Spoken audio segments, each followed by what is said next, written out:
In an age when kingdoms trembled under revolutions and monarchies cracked like old stone, Princess Maria Antonia of Naples entered the world as a quiet, delicate presence, a child too gentle for the noise that surrounded her.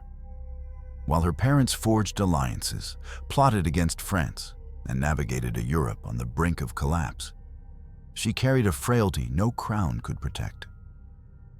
Married off at 17 to a widowed duke twice her age, uprooted from the warmth of her sisters, and left to wander cold Tuscan corridors where her voice scarcely echoed, she faded slowly, year by year. Tuberculosis drained her breath. Loneliness drained the rest. Before Europe could even remember she existed, Maria Antonia slipped away at 21, a life extinguished not by scandal or betrayal, but by the quiet cruelty of being too fragile for the world she was born to serve. Princess Maria Antonia of Naples was born into a world already trembling under the weight of upheaval. When she entered life in December 1784, the Bourbon court of Naples looked magnificent from a distance. Gilded halls, opera performances, hunting parties, and diplomats weaving alliances beneath glittering chandeliers. Yet the foundations beneath all that splendor were beginning to crack. Europe was shifting. Across the continent, ideas of revolution were spreading like dry grass, catching fire. And even the thick walls of the Neapolitan palaces could not keep the anxiety out. People spoke in hushed tones about France, about unrest, about a new kind of world that seemed ready to emerge from the ruins of the old. Her father, King Ferdinand I of the Two Sicilies, stood at the center of this uneasy kingdom. He was a coarse, blunt, and often unrefined ruler whose interests lay more in hunting and feasting than in governing. But beside him stood a very different force. Queen Maria Carolina of Austria, the strong-willed sister of Marie Antoinette, and a woman whose sharp intellect and fierce political instincts effectively steered the monarchy. She fortified Naples, negotiated alliances, and pushed her husband into broader European politics. Often dragging the reluctant kingdom into conflicts it was ill-prepared to confront. Between Ferdinand's simplicity and Maria Carolina's intensity, their household oscillated between noise and command, between rustic humor and imperial discipline. It was within this strange mixture of power and vulnerability that Maria Antonia opened her eyes. She arrived not as a child destined for calm or affection, but as another piece on a political chessboard already crowded with ambition and fear. The palace she grew up in, the massive royal palace of Naples, overlooking a restless sea, was filled with contradictions. One could hear laughter in the nurseries, where her many siblings played in sprawling rooms decorated with frescoes of mythic heroes. But one could also hear cannons, distant yet unmistakable, firing from coastal defenses whenever foreign ships approached too boldly. Tutors recited lessons in languages and court etiquette, while guards whispered about uprisings.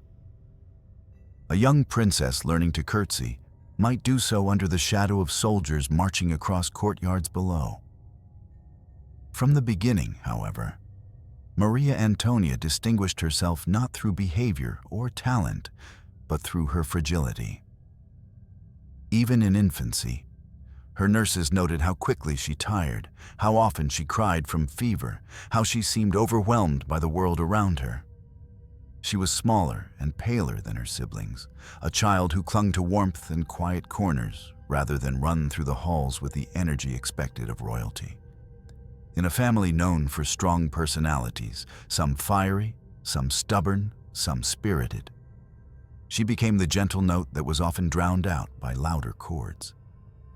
Those who worked closely with her described her temperament as sweet-natured and unusually sensitive.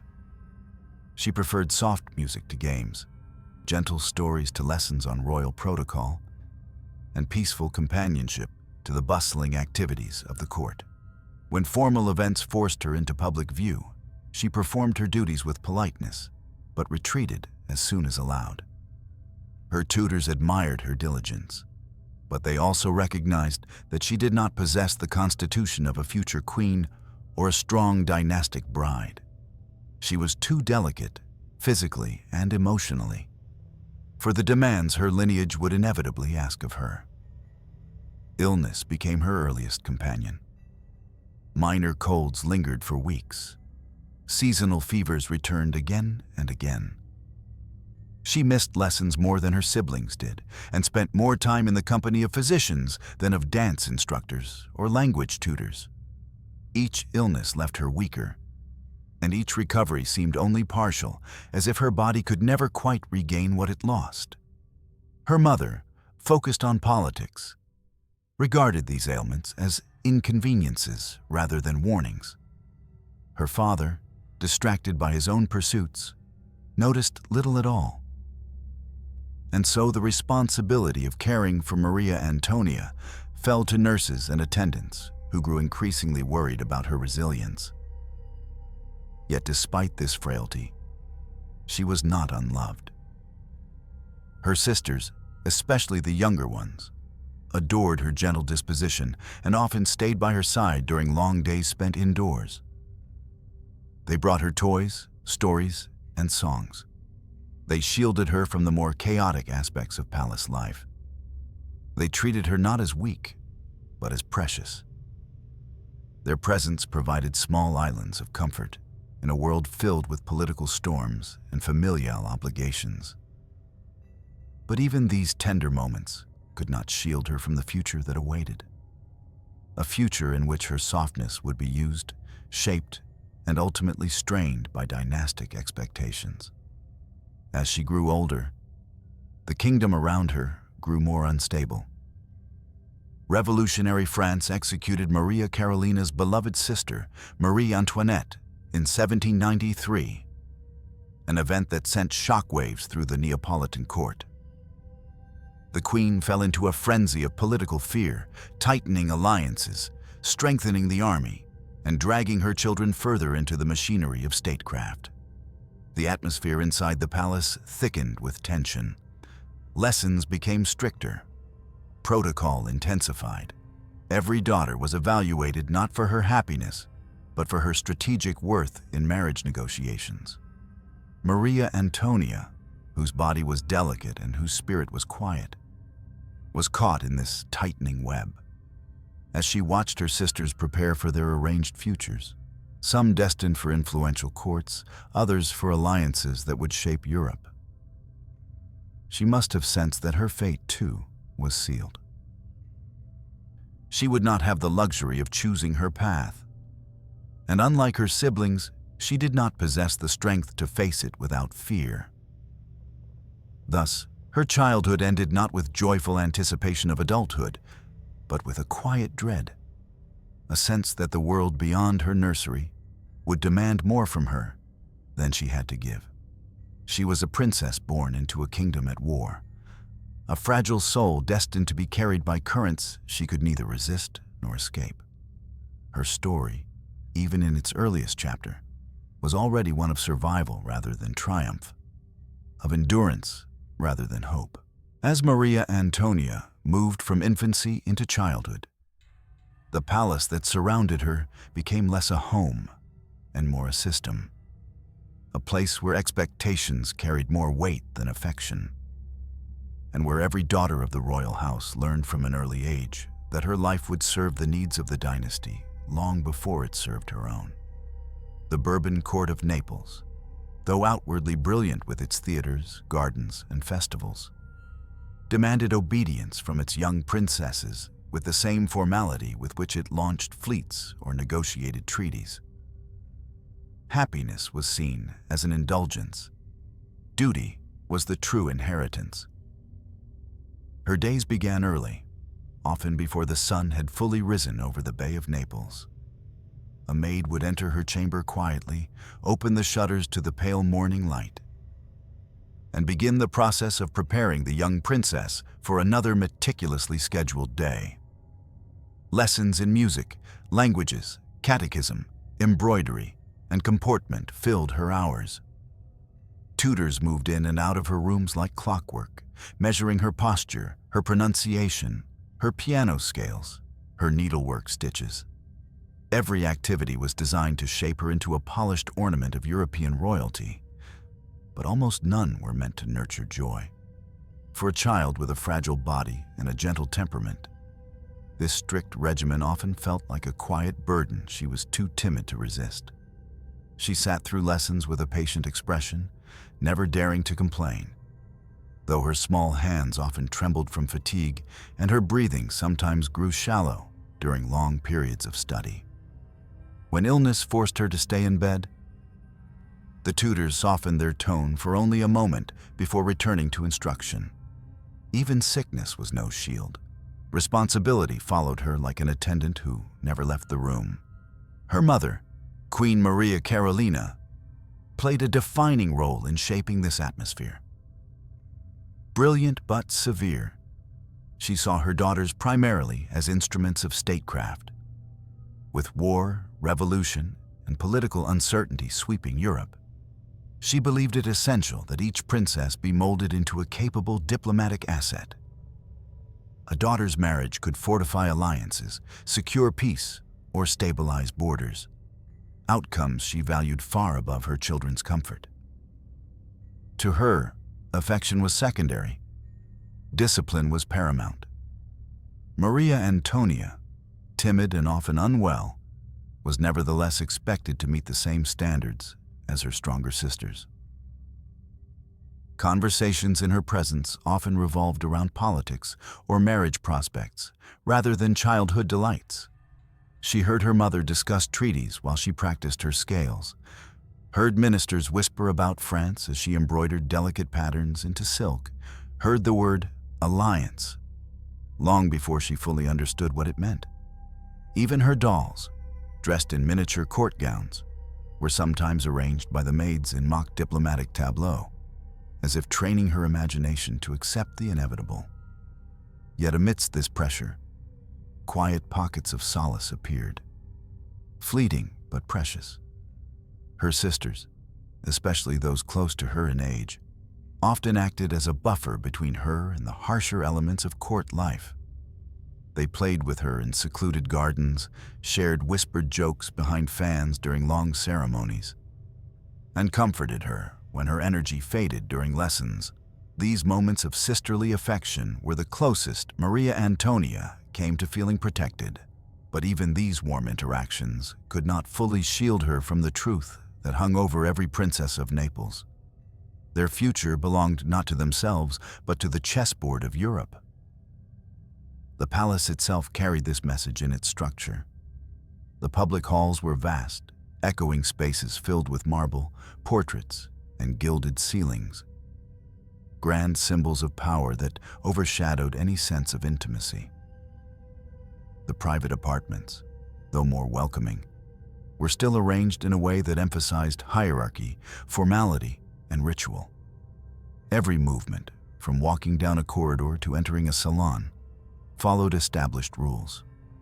For a child drawn to gentleness, the environment could feel oppressive, even when no one intended it to be. Maria Antonia's health remained another silent barrier between her and the childhood she might have hoped for.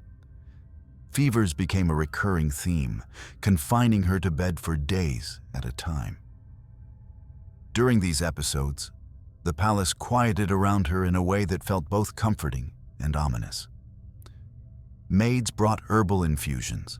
Physicians measured her pulse and murmured recommendations. Siblings tiptoed in with small offerings, a book, a ribbon, a hand-drawn picture. But the world outside her chamber continued without her. Lessons resumed the moment she regained strength. Expectations gathered around her bedside like shadows waiting for her to rise. As she grew older, the distance between her inner world and her royal obligations became more pronounced. She began to understand that her life was being shaped for purposes she did not choose.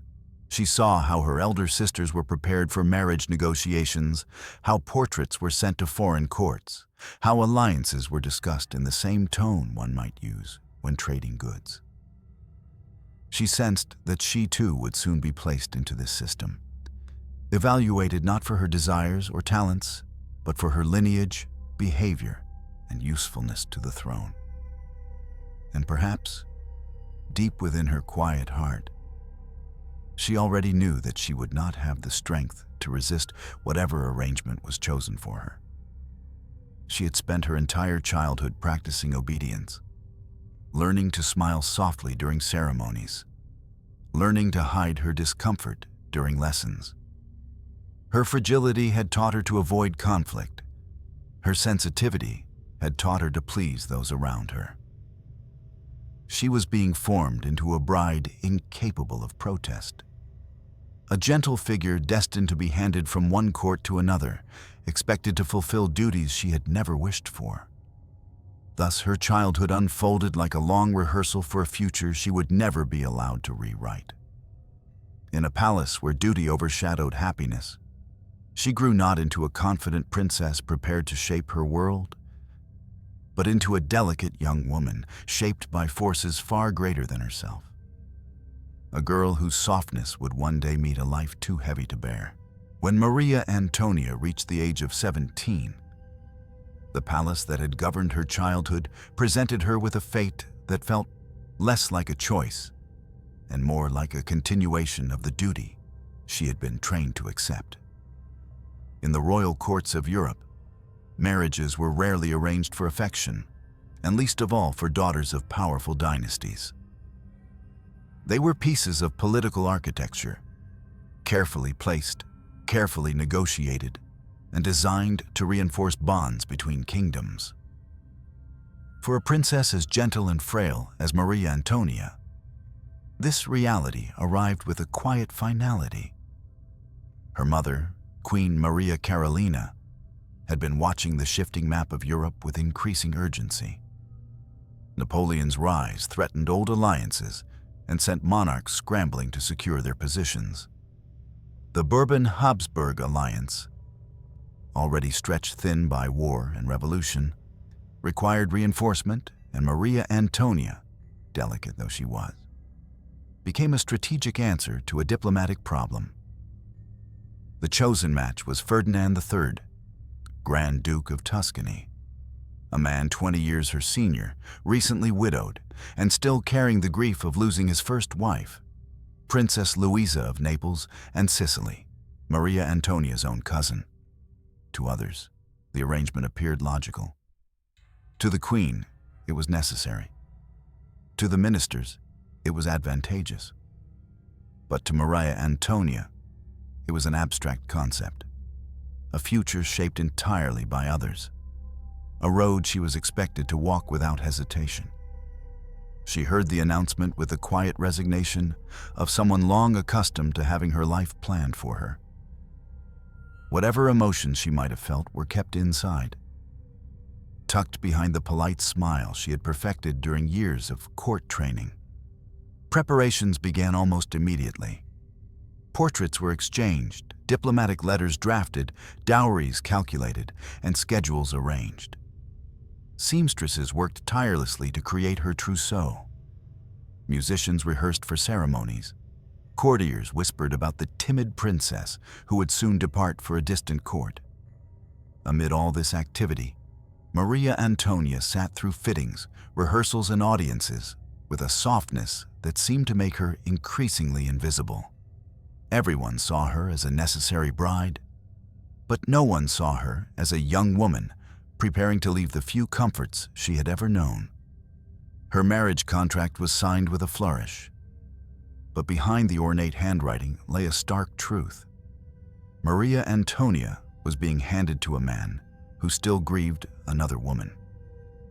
Ferdinand III was, by all accounts, a courteous and moderate ruler, dutiful, pious, and neither cruel nor extravagant. But he was also a widower whose heart had not yet recovered from loss. When he accepted this marriage, it was not from desire or anticipation. It was from obligation to his dynasty and to the alliances that protected it. He did not look forward to meeting his new bride with affection.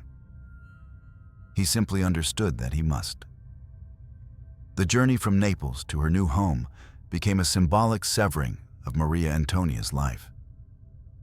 She left behind her sisters, her familiar halls, the blue waters of the bay, and the small circle of attendants who had cared for her during her long bouts of illness. She traveled in a well-decorated carriage, escorted by nobles and soldiers. But the grandeur did little to soften the emotional weight of departure. Her siblings cried, her mother offered clipped instructions, her father gave awkward blessings. Yet no one asked what Maria Antonia herself feared or hoped for. She was expected to be brave, though bravery had never been her strength. Arriving at the Tuscan court, she stepped into a world shaped by silence. Not the serene kind she sometimes sought, but a cold, formal quietness that settled over the rooms like dust. The palace she entered, though noble in architecture, lacked warmth. It was filled with servants who had known and adored Ferdinand's first wife, and who now greeted the new Grand Duchess with restrained courtesy. Their smiles were polite, their bows respectful, but their eyes carried distance. They did not resent Maria Antonia. They simply did not know how to embrace her. She was a replacement for someone they had genuinely loved. Ferdinand III himself greeted her with correct formality. He treated her with respect, but his demeanor was marked by an emotional reserve that could not be mistaken for affection.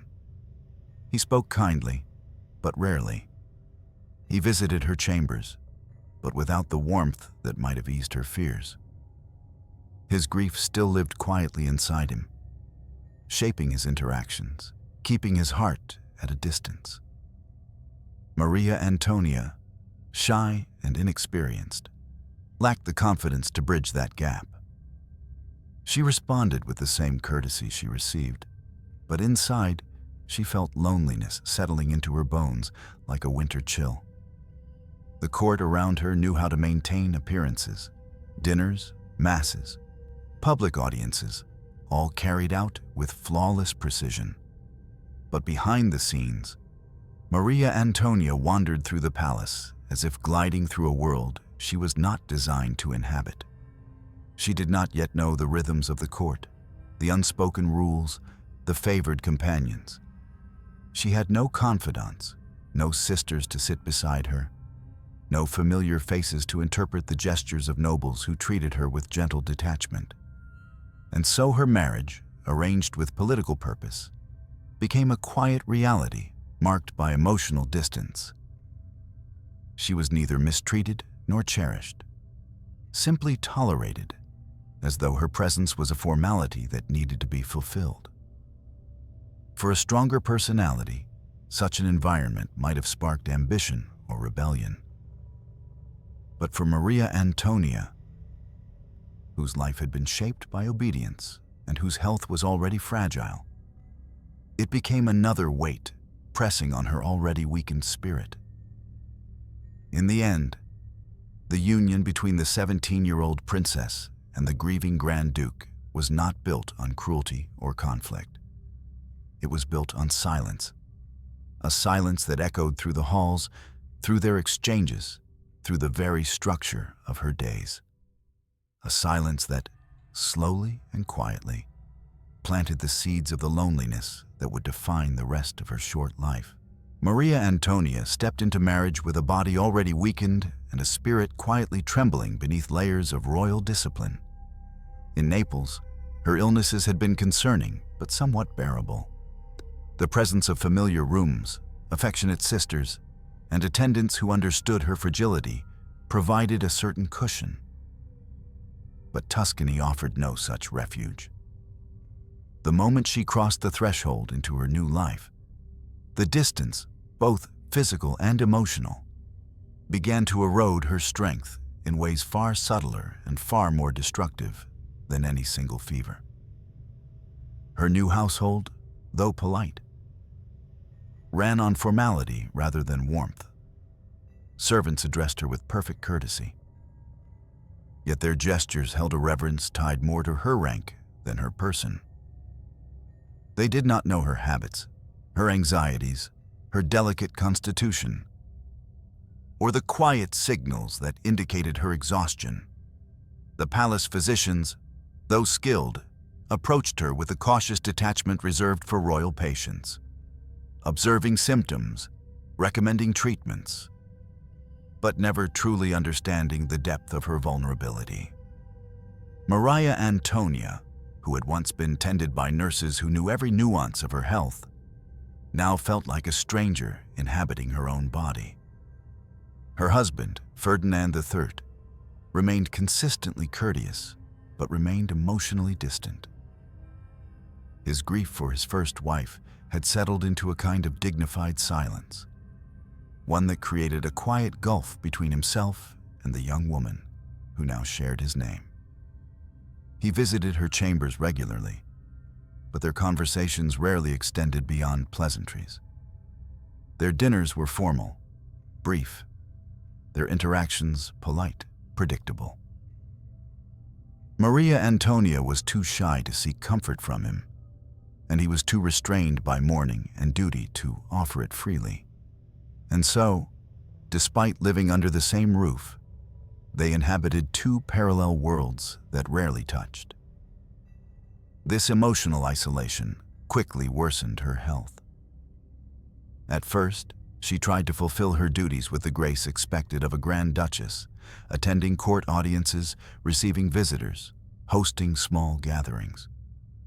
But these efforts demanded more energy than she possessed. After each event, she returned to her chambers pale and trembling, her breath shallow, her chest tight.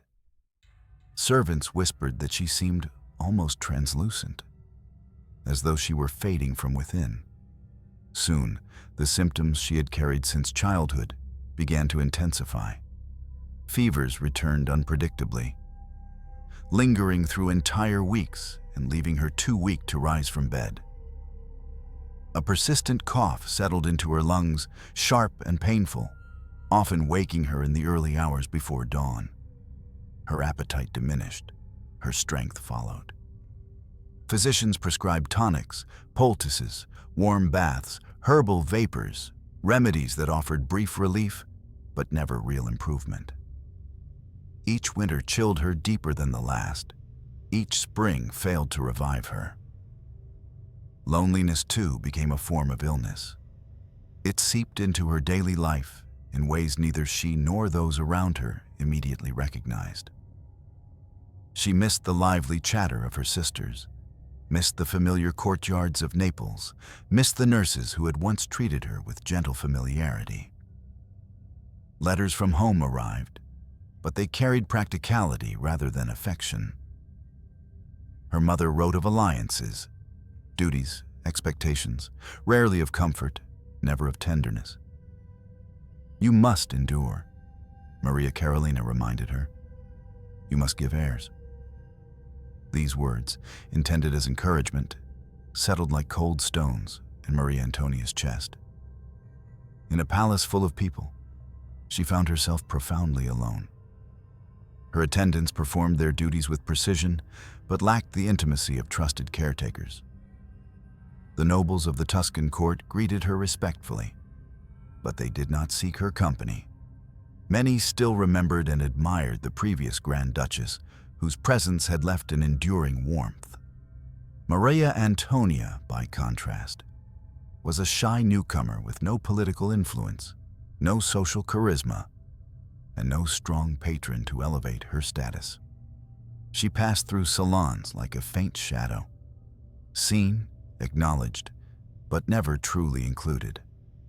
Her marriage, which might have offered companionship or at least a sense of stability, became instead a quiet pressure that weighed on her day after day. She knew, even if no one said it aloud, that she was expected to produce heirs. Yet her body, fragile from childhood, seemed unable to meet such expectations. Every time a cough racked her chest, She wondered whether she was failing in ways she could never repair. Every time she rose from bed dizzy and breathless, she felt the silent judgment of a court that measured women by their ability to continue a dynasty. The emotional strain compounded the physical. Her nights grew restless. She lost weight steadily. She walked with increasing difficulty, her steps small and careful, as though each movement risked breaking something delicate inside her. Her once soft complexion grew pale, almost translucent. And the bright, alert expression she had as a child faded into the weary look of someone perpetually bracing against pain. And yet, despite everything, she continued to perform her duties with quiet dignity. She attended church services when she could, wrote polite letters of thanks to foreign courts, and made small efforts to appear in public, even when her body trembled beneath her gowns. She did these things not out of ambition, but out of ingrained obedience. The lifelong training of a princess taught to put dynasty above self. But within the walls of her private chambers, away from the eyes of the court, the truth was undeniable. Maria Antonia was deteriorating. The life she had been given, a life shaped by expectation, silence, and unrelieved isolation, was proving too heavy for her small, struggling frame. Her health, already fragile when she arrived, was now slowly collapsing under the quiet weight of a marriage without affection and a world that offered her no shelter. It was here, in this lonely and declining state, that the full tragedy of her story began to unfold. Not with dramatic events or public calamity, but with the slow, daily erosion of a young woman who had never been strong enough for the life imposed upon her. By the year 1804, the fragility that had always clung to Maria Antonia began to deepen into something far more ominous. What had once been a pattern of periodic fevers and exhaustion now settled into her life with a frightening permanence. Her attendants noticed the change before she dared to acknowledge it herself. The way her breath shortened after even modest exertion, the way her shoulders slumped as though carrying an invisible weight, the way her cough grew harsher, echoing through her chamber in the early morning hours. For a princess barely 20, these were signs that should have alarmed everyone. Yet in the polished world of royal courts, appearances mattered more than truth, and truth was something people preferred to ignore. Her illness no longer came and went. It stayed. Each season carved away a little more of her strength. Winter, especially, became cruel. The cold air seemed to slice directly into her chest, tightening her lungs until even speech felt like a burden. Physicians wrapped her in layers of wool and sat her near burning braziers, but warmth provided only fleeting comfort. She often sat by the window, wrapped in blankets, watching pale sunlight flicker against the frost, her breath visible in the air, a reminder that life inside her was weakening. Her cough, once an occasional nuisance, grew persistent. Spots of blood began appearing on her handkerchiefs, at first faint and then unmistakable. She hid them from her attendants for as long as she could, folding the stained cloths discreetly and slipping them beneath her pillows. But eventually, her chambermaids found them and whispered anxiously to the palace physicians. Their concern was met with vague treatments and guarded phrases. Strained lungs, persistent inflammation, nervous weakness. No one dared speak the word that hovered behind every symptom: tuberculosis. In private moments, Maria Antonia understood what was happening to her. She had spent enough time around doctors and sickbeds during childhood to recognize the signs. And she knew, perhaps better than anyone, how little her body could endure. But she also knew that to confess her fears meant acknowledging that she might fail in the one duty everyone expected of her: producing heirs. A princess's body was not truly her own. It was a vessel for dynastic hopes, and her vessel was breaking. Every day she felt those expectations pressing against her like a weight placed deliberately on her chest. Her mother's letters, though infrequent, carried a tone of urgency. Maria Carolina wrote relentlessly about duty, about alliances, about the role Maria Antonia must fulfill. There were no tender inquiries about her health, no recognition of her suffering, only reminders that her marriage existed for a political purpose. "You must take care," her mother insisted. "The future of your house depends on you." These words, meant to strengthen her resolve, instead tightened the anxiety that already consumed her. Her husband, Ferdinand III, treated her condition with polite worry but emotional distance. He arranged for new physicians, approved additional remedies, and ensured she received every comfort allowed by court protocol.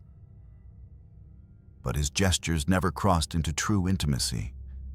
His grief for his first wife still stood between them, and his personality, restrained, formal, cautious, offered little warmth to a woman who desperately needed compassion.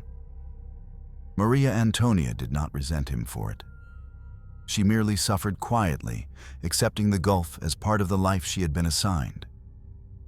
Her physical decline soon began shaping her daily routine. She no longer attended court functions unless absolutely required, and even then she appeared pale, swaying slightly beneath the weight of her embroidered gowns. Ministers and noblewomen observed her with polite concern, exchanging glances that conveyed both sympathy and resignation. They saw a young duchess fading, but none of them knew how to bridge the distance between formality and genuine care. Inside her chambers, life slowed to a near whisper.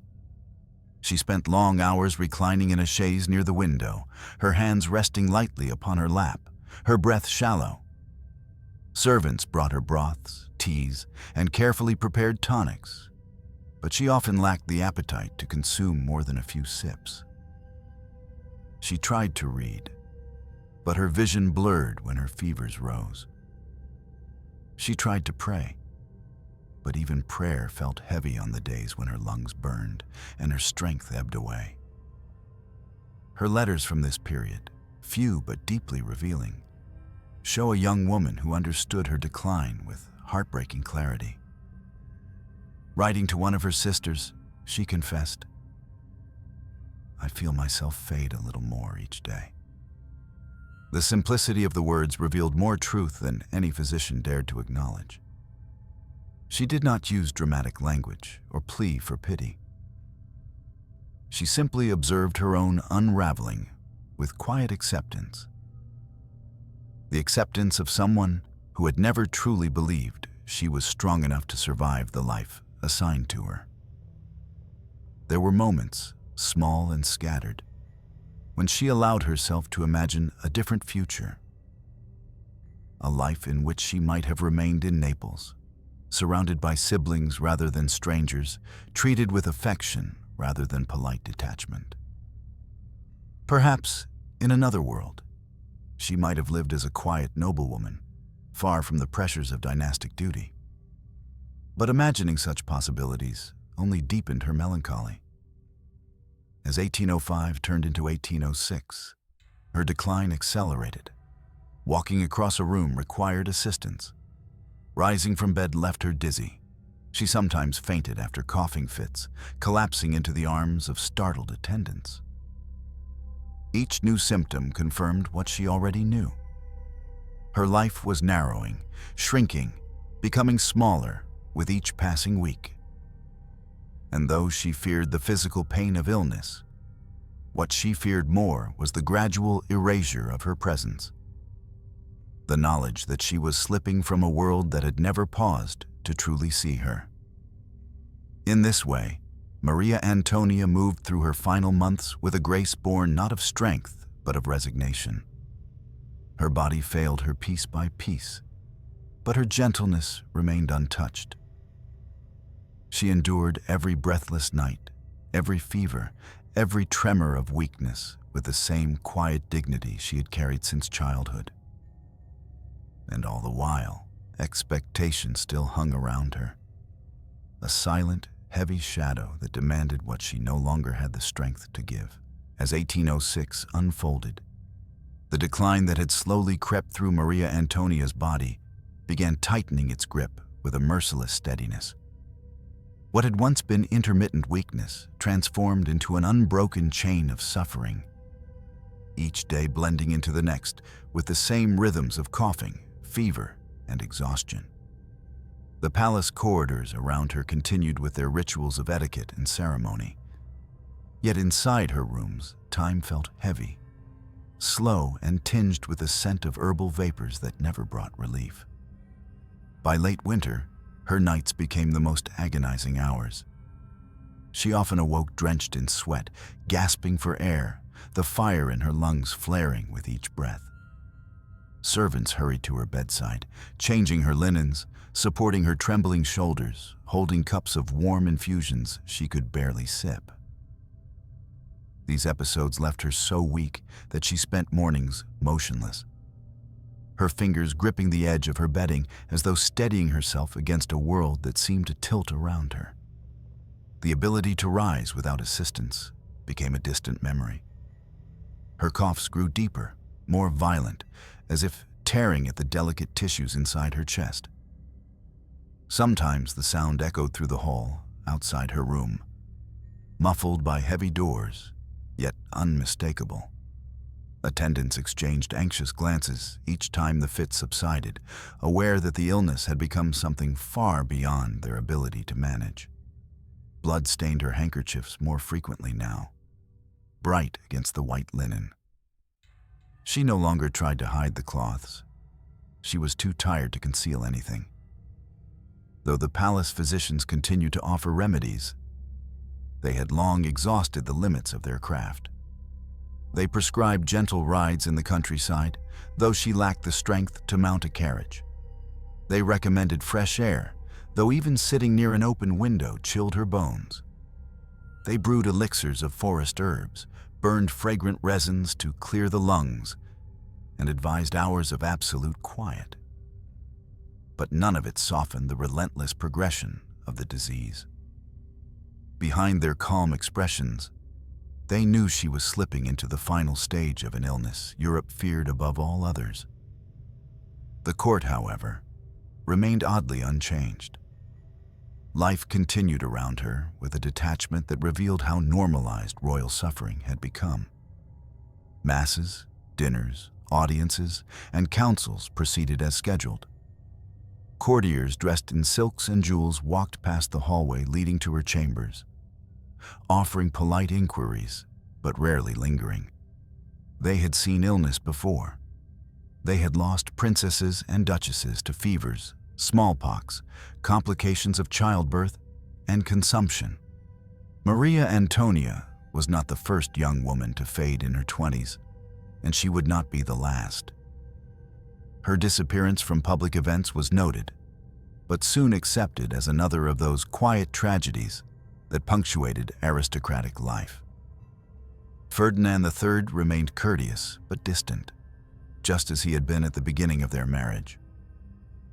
He visited her room regularly, standing near the foot of the bed and offering gentle questions about her comfort. His tone was soft, even compassionate. But behind his eyes lingered the grief he had never fully released for his first wife. His concern for Maria Antonia was genuine yet muted, and as though filtered through the layers of grief he carried like a second skin. He ordered that she receive the finest care, but he did not sit beside her long enough for her to speak fully of her fears. She did not fault him for this. She lacked the strength to say much anyway. Isolation deepened. Her world contracted to the small radius of her bed, the armchair by the fireplace, and the crucifix hanging above her head. Even reading became too tiring. The letters blurred, her hands trembled, and the effort drained what little energy she had.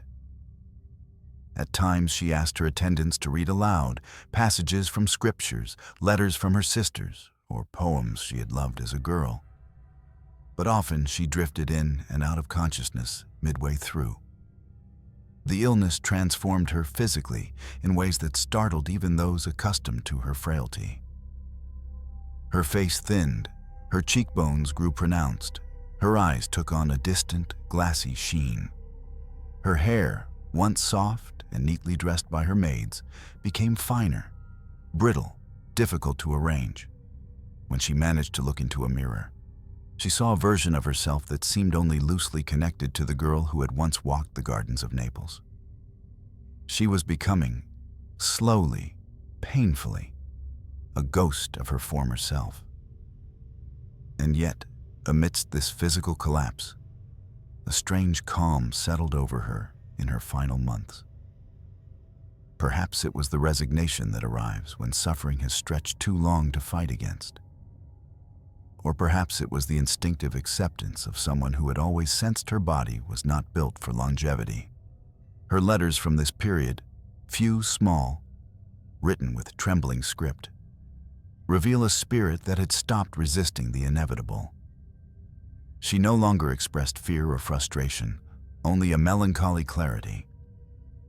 To one of her sisters she wrote, "If it is God's will that I leave this world young, may He at least keep you from the same fate." Her attendants, who had grown deeply attached to her gentleness, tried their best to shield her from the harsher truths. They lit candles during the darkest nights, placed warm cloths over her chest, and sang softly to quiet her restlessness. Their affection, though quiet, became the closest thing she had to family in her final season of life. But the reality was undeniable. Maria Antonia was drifting toward an end no remedy could postpone. Each day she became lighter, paler, quieter, as though she were gradually loosening her hold on the world around her. And outside her chamber, the palace remained unchanged, a reminder of how easily a life, even a royal one, could disappear without altering the rhythm of history. The young duchess, who had once arrived timid and hopeful, had now become a fading presence, slipping silently toward a fate she had long sensed was coming. Her final descent was not marked by drama or grand tragedy, but by the softest, saddest unraveling. A life ending not with upheaval, but with a whisper. On the night before her death, the palace around Maria Antonia slept in the quiet, indifferent rhythm of a place accustomed to both splendor and sorrow. In one wing, musicians practiced for an upcoming feast. In another, counselors worked through piles of correspondence. Servants trimmed wicks and polished silver for the next day's ceremonies. Life continued with its disciplined regularity. Only the rooms surrounding the young duchess held a stillness that felt different, heavier, more fragile, as though the very air sensed a presence slipping away. Maria Antonia lay propped against pillows that no longer offered comfort. Her breaths, once soft and regular, had become shallow and ragged, each one drawn with visible effort. She no longer had the strength to speak more than a few whispered words. Her eyes fluttered open only occasionally, drifting toward the flickering candlelight as if searching for something she could not name. Fever had made her skin warm to the touch. Exhaustion had left her limbs weak and weightless, as though she were dissolving into the sheets. Her attendants, many of whom had cared for her since her arrival in Tuscany, remained close, moving with a reverence usually reserved for sacred objects. They did not dare cry or speak above a murmur. They understood what was coming, not because a physician had declared it, but because death has a way of announcing itself long before it arrives. They took turns cooling her forehead, moistening her lips, adjusting her blankets. Every gesture was gentle, and every heart in the room held the ache of helpless affection. A priest was summoned in the early hours of the morning. When he entered the chamber, his footsteps barely disturbed the silence. He carried a small crucifix and whispered prayers meant to guide souls into peace. Maria Antonia listened, or perhaps merely heard the cadence of his voice, without responding. Her eyes moved, slightly, slowly, when he spoke the final blessings. Whether she understood them or simply felt the presence of faith is something none of the attendants could ever be sure of.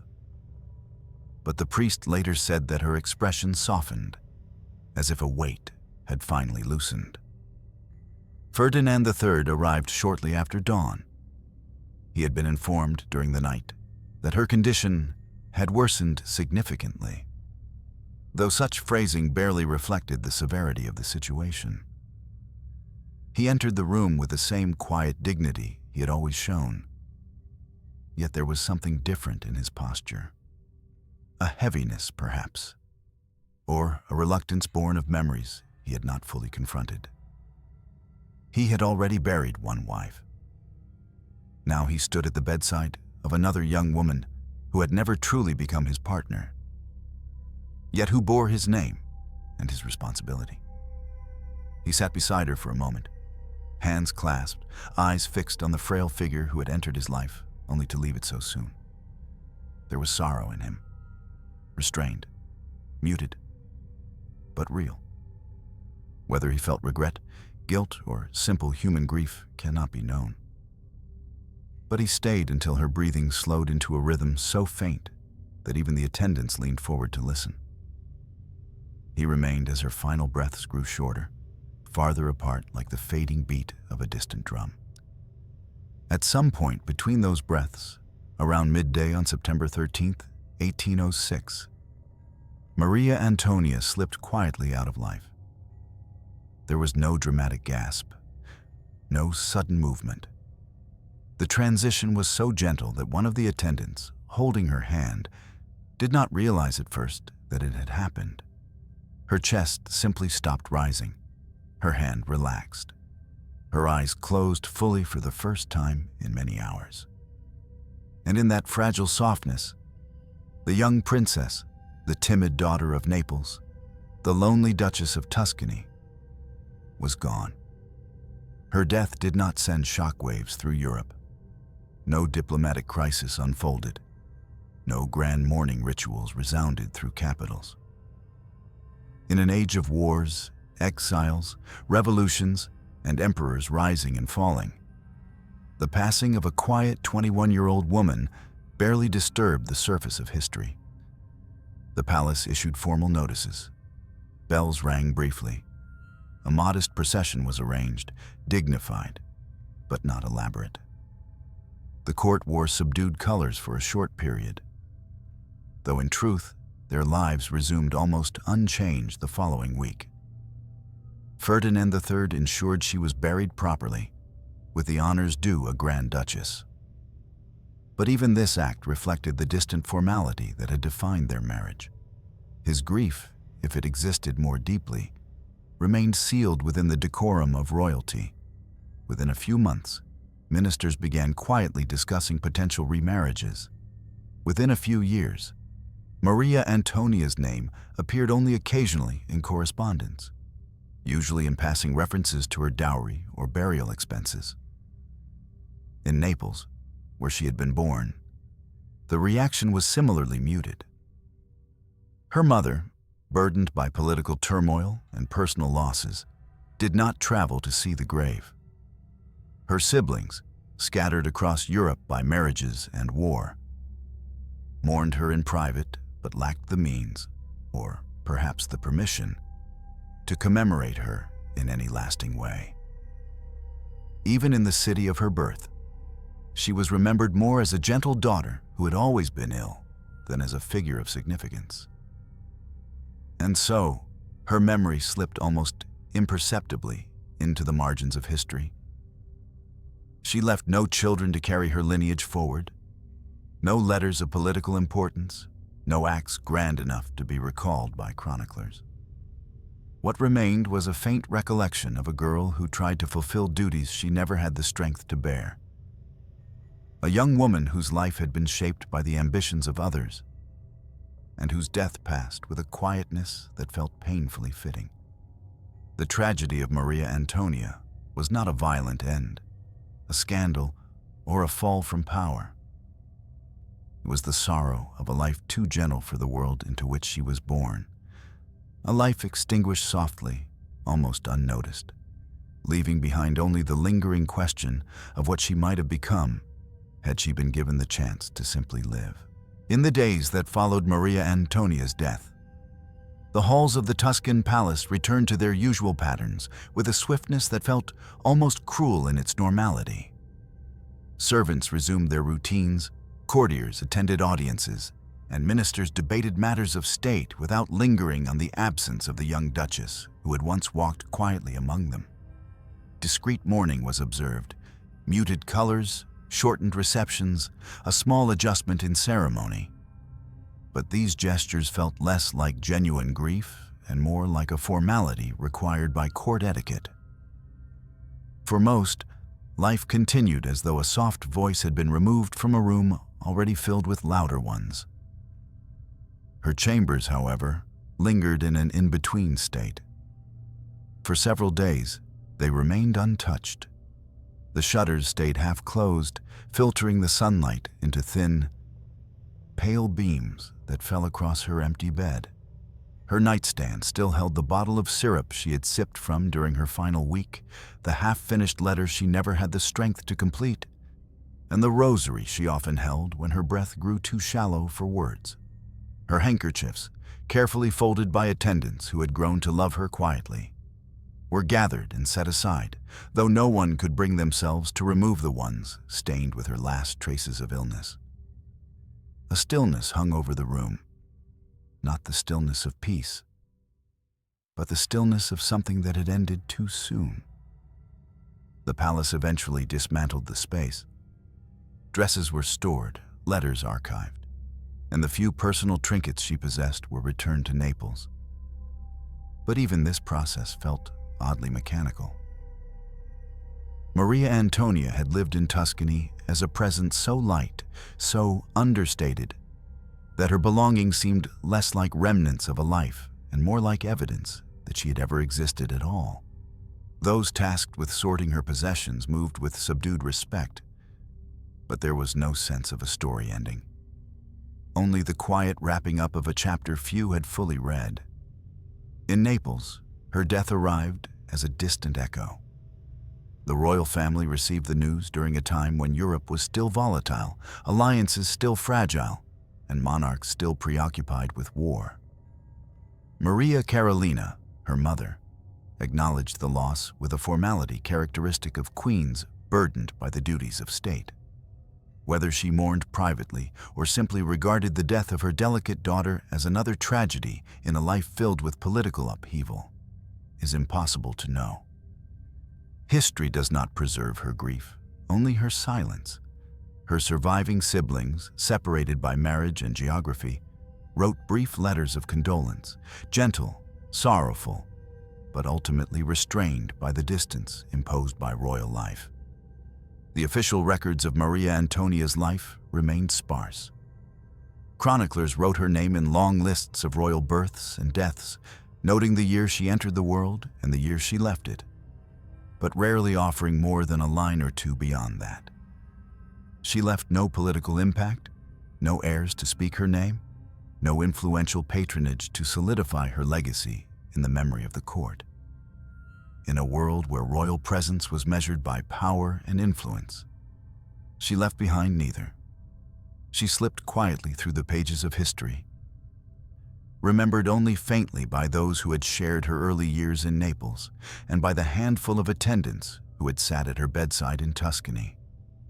Yet behind these bare facts lay a life filled with small, unrecorded moments.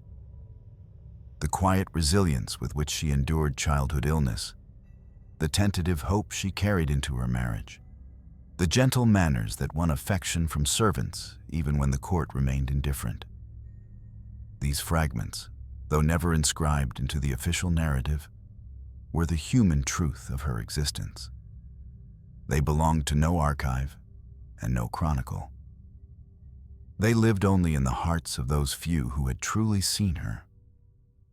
One such woman, a lady-in-waiting who had remained by her side throughout her illness, later wrote in a letter that Maria Antonia was the kind of soul easily overlooked by the world, yet deeply felt by those who knew her softness. She described the young Duchess as someone who moved through life with the quiet caution of a bird that senses a storm overhead. Aware of dangers others ignored, aware of her own fragility, aware that her time might be short. The letter did not survive in public records, but copies preserved among private archives reveal a tenderness absent from official accounts. This unrecorded grief, the grief of maids, chamber attendants, tutors who remembered her childhood timidity, and the few friends who saw her struggle in Tuscany, formed a kind of shadow memory. Soft, unspoken, but real. It was the closest thing to a legacy she left. Not a monument, not a lineage, not a political triumph, but a lingering sense of sadness for a life that had asked so little from the world and received even less in return. The tragedy of Maria Antonia was not that she died young, though that alone would have been sorrow enough. It was that she lived in a world where her gentleness had no place to take root. She had been born into a dynasty that valued obedience, offered her a marriage that provided neither love nor shelter, and left her to fade behind the rituals of power. Her illness took her breath, but the silence surrounding her, the lack of intimacy, the absence of understanding, the unbroken demands of duty, took everything else. If she is remembered at all, it is through the faint outlines of these silences. A princess whose life was summarized not by deeds, but by the quiet spaces she occupied. The soft presence she carried and the sorrow she left behind. For history may forget her name, but the tenderness of her story remains. A reminder that even in the grandest palaces, some lives vanish with barely a whisper. The life of Maria Antonia, viewed from a distance, appears almost weightless. A faint trail in the vast tapestry of European royalty, overshadowed by louder histories of war, revolution, and political upheaval. She left behind no heirs, orchestrated no alliances, and influenced no major decisions. Her name surfaces only in genealogical charts, tucked quietly between siblings whose fates were louder, longer, or more politically significant. Yet, it is precisely this quietness that makes her story important. History is filled with queens, duchesses, and princesses whose voices were swallowed by the systems they lived within. Maria Antonia stands as a symbol for all those whose lives unfolded in the margins. Her story matters because it reveals the emotional cost of dynastic duty, a cost often ignored in narratives that celebrate royal power without acknowledging the individual sacrificed to maintain it. She was born into a world where her value was defined long before she could speak, where her body was seen not as her own, but as a vessel for political hopes. The fact that she could not meet those expectations, not through unwillingness, but through frailty, exposes how unforgiving these systems were. There was no allowance for weakness, no compassion for the fragile. Royal daughters were trained to endure, not to be understood. Maria Antonia also represents the many young women whose marriages were arranged without consideration for emotional compatibility or personal well-being. She stepped into a union shaped solely by strategy, matched with a man still encased in grief for another woman. Neither cruelty nor affection framed their relationship. It existed in a space of polite emptiness, leaving her to navigate adulthood without companionship. Such marriages were common for princesses of her era.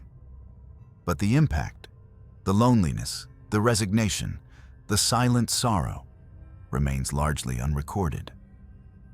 Her quiet suffering calls attention to the unseen emotional lives behind political alliances. Her life illuminates another truth. Illness did not soften expectations. Even as her health collapsed, the pressure on her to produce heirs lingered unspoken. She knew what was demanded of her, and she also knew her body was slipping further from that possibility. The conflict between duty and reality became a source of private despair, a despair not documented in state papers, but present in the shaky handwriting of her surviving letters. Her suffering was not dramatic. It was slow, internal, and overlooked. This too represents a broader pattern. Royal women, especially those who were ill, often vanished behind the grandeur of their titles, their struggles dismissed as unfortunate but irrelevant to the political narrative. Maria Antonia's life is a reminder that history often fails to preserve the subtler forms of tragedy. The tragedies that take place not on battlefields or thrones, but in bedrooms, sick rooms, and lonely corridors. Many royal biographies focus on scandal, intrigue, or monumental events. Rarely do they dwell on the quiet erasure of young women who were never given the chance to grow into themselves. Her story fills this gap. It speaks for the princesses who were too shy, too ill, or too gentle to leave bold impressions on the historical record.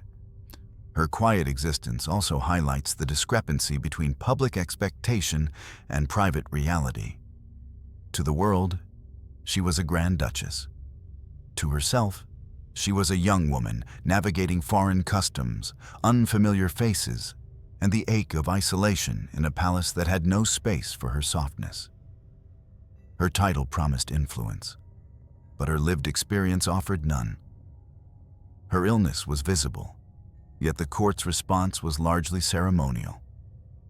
She became a figure simultaneously present and invisible, a paradox common in royal households where image mattered more than humanity. In many ways, Maria Antonia stands as a counterpoint to the traditional portrayal of monarchy.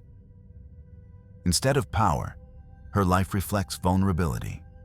Instead of triumph, resignation. Instead of legacy, disappearance. She forces us to confront the reality that royalty did not protect everyone equally. Some individuals, particularly women born without political leverage or personal resilience, were swept aside by the very systems meant to elevate them. Her story reminds us that the glitter of monarchy often hid profound emotional neglect. There is also something profoundly human in recognizing how small acts of gentleness defined her existence. She was loved quietly by attendants, remembered tenderly by a few who saw her not as a symbol but as a fragile person. These private attachments, though absent from official history, form a kind of emotional footprint, soft but meaningful. They show that even lives deemed insignificant by political standards carried value in the intimate spaces where kindness, loyalty, and compassion mattered more than status. Finally, her story matters because it challenges the idea of what constitutes a worthy historical life. The absence of dramatic events does not diminish the weight of her experience. Her life asks us to consider the individuals history forgets. Those who lived quietly, suffered privately, and disappeared without fanfare. In remembering Maria Antonia, we acknowledge that every life, no matter how delicate or overshadowed, holds its own gravity.